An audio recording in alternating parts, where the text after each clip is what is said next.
Hey everybody!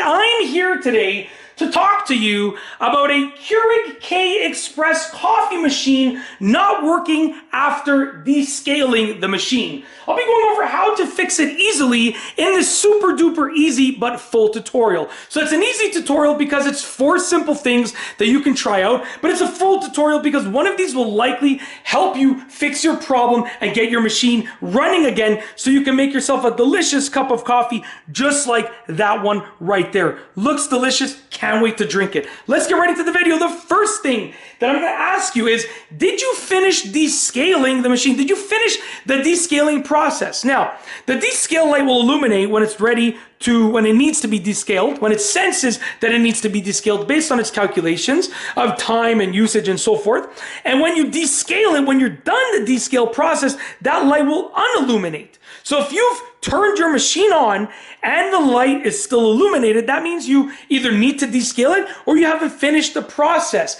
If you're trying to use your machine in the middle of a descale process, that might cause a problem. So don't try and use it in the middle of the descaling process. Instead, finish the descalement and then hopefully that'll fix your problem. So that's the first thing. If you finished your descaling process, then you can move on to fix number 2, which is a soft reset. You want to soft reset your machine, turn it off, and turn it back on. There's no real amount of time to wait for that. You don't need to wait 30 seconds when you're doing this. Just turn it off and turn it back on.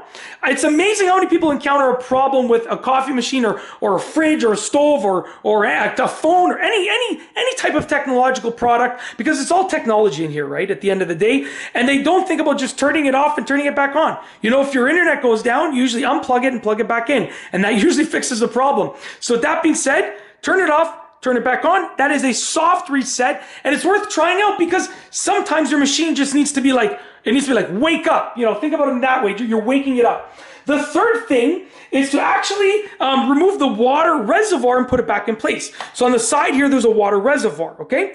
Now, before on the top, there was a sticker that said, do not remove water reservoir while it's brewing, okay? I removed the sticker, obviously, because, it's part of the packaging. I removed it, but obviously, you want to make sure that your machine is not brewing. I would even recommend that you turn it off when you try this out, okay? Turn it off just to be extra careful, because if there's already an issue with your machine, you don't want to, I don't know what the word is, extrapolate, exacerbate. I don't know what the word is, exacerbate. That's the word I'm looking for. You don't want to make the issue worse by exacerbating it or extrapolating it. Okay, I know the extrapolation does not make sense in this scenario, but I'm saying it anyways because I just make up my own words. So essentially, you want to just remove the tank and put it back in place. You don't need to you can rinse it out if you want to really take it to the extreme and try that out. But if it is something regarding it not being able to get the water, usually just removing it like that and putting it back in place will usually do a decent job at fixing the problem. If that doesn't work, you can remove it, rinse it out, refill it, and put it back in place, okay? But usually removing it will sort of solve that problem if that's the reason for it. Lastly is number 4, which is a hard reset. Essentially, you are going to unplug the machine for 1 minute, so leave it unplugged for 1 minute and then plug it back in. What that's going to do, is that's going to drain any residue power that's in here. It's going to sort of reset the internals of it. And if it needs a harder reset, as opposed to the soft reset of turning it on and off like that, off and on, I should say, you're going to turn it off and then on.